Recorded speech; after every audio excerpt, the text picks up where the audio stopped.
হয়েছে মনু? কাঁদছো কেন? ওই বদমাইশ ছেলেগুলো আমার কাছ থেকে টাকা কেড়ে নিয়েছে, ওই যে দাঁড়িয়ে আছে ওখানে। তোমাদের মধ্যে যার কাছে মনুর টাকা আছে তাকে বলছি টাকা ফেরত দিতে, তাড়াতাড়ি। তুই কে রে? যা আলাদিনের জিনের মতো অদৃশ্য হয়ে যায় এখান থেকে। যদি আমি সবাইকে জানিয়ে দিই যে তোমরা মনুর টাকা নিয়েছো, তাহলে সবাই তোমাদেরকে এমন মারবে যে তোমরা টাকা দিয়েই দেবে।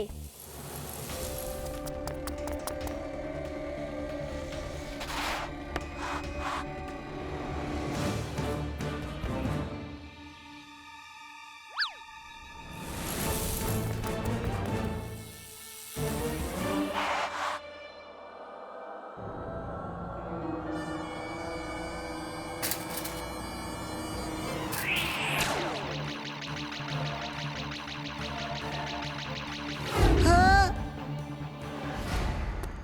তুমি কে? ভালোর বন্ধু আর খারাপের শত্রু। আমার নাম হলো বীর।